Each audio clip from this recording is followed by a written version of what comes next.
Good morning class. बेटा आज हम एक्सरसाइज 5.3 के क्वेश्चन नंबर 18 को सॉल्व करेंगे। ठीक है, सारे बच्चे क्वेश्चन नंबर 18 ध्यान से समझेंगे।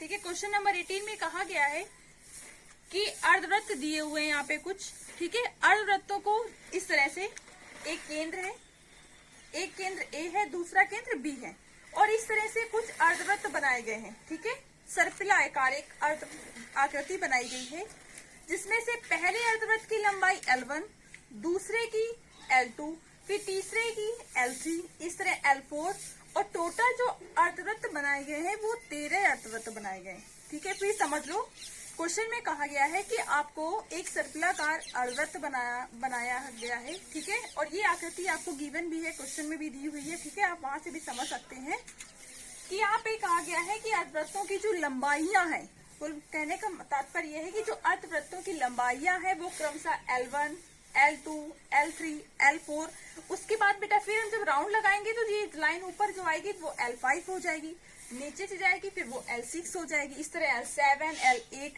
टोटल अर्धवृत्त आपको 13 बोला गया है। ठीक है, कि 13 अर्धवृत्त बनाए गए हैं।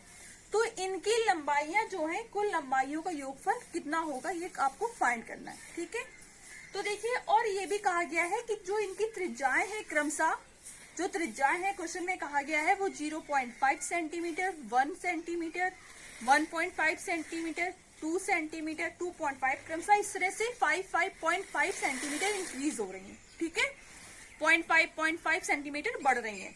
तो देखिए बेटा, यहाँ पे हम क्या करेंगे, सबसे पहले हमने देखा कि अर्धवृत्तों की लंबाइयां क्या दी हुई है, क्रमशः L1, L2, L3, L4। ठीक है, इस तरह दी हुई है और इनकी जो त्रिज्या दी हुई है वो आपको दी हुई है 0.5 सेंटीमीटर, R2 दिया हुआ है 1 सेंटीमीटर। ठीक है, R3 दिया हुआ है 1.5 सेंटीमीटर। ठीक है, इस तरह से आपको R4 दिया हुआ है 2 सेंटीमीटर। ठीक है, अगर इस तरह से हमें R5 लिखना है तो हम लिखेंगे 2.5 सेंटीमीटर। ठीक है, इस तरह से हम R5 लिखेंगे। सबको समझ में आया? ध्यान से देखिए।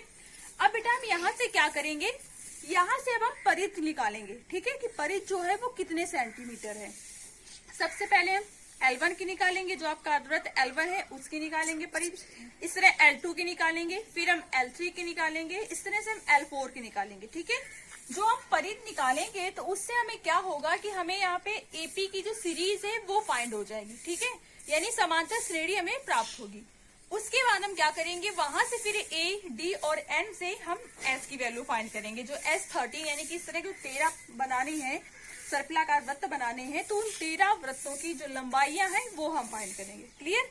चलिए हम स्टार्ट करते हैं। अब देखिए, यहाँ से पहले L1 इक्वल टू, आपको पता है वृत्त की परिधि होती है 2πr।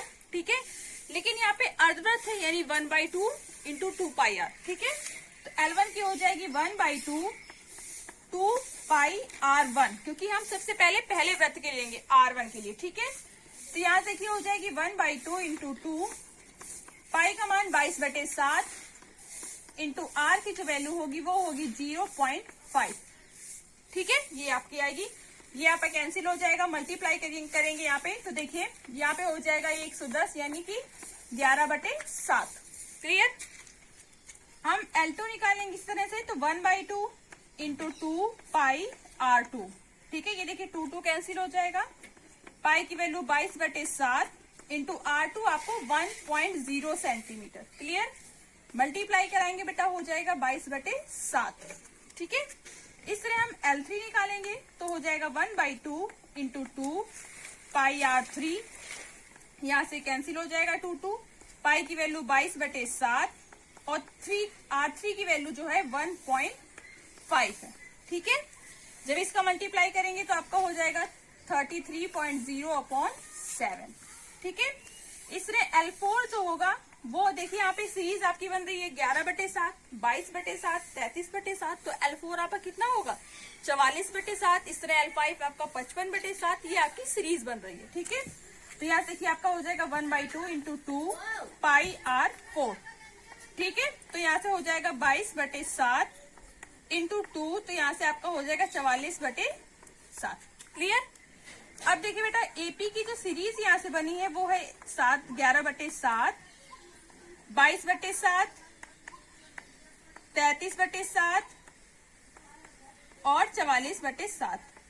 इस तरह से आपकी सीरीज बनी है। ठीक है, यहां से आपको ए आपका है 11/7, डी से माइनस करेंगे तो आएगा 11/7, और एन जो आपको दिया है वो दिया है 13 पदों का योगफल। कुल आपको कितने पदों का योगफल निकालना है? 13 पदों का योगफल। ठीक है, तो देखिए यहां से आपका हो जाएगा ए की वैल्यू हो जाएगी 11/7, और डी की वैल्यू भी आपकी आएगी 11/7, और एन आपको दिया हुआ है 13, यानी कि 13 पदों का निकालना है। ठीक है, S13 is equal to formula होता है n/2 यानी कि 13/2, 2a यानी 11/7 प्लस n-1, 13-1 इंटू डी की वैल्यू 11/7। समझ में आया सबको? देखिए यहां से हो जाएगा 13/2, ये आपका हो जाएगा 22/7 प्लस 12 गुणे 11/7। ठीक है, अब उसके बाद देखिए बेटा, इसके आगे हम इसको सॉल्व करते हैं।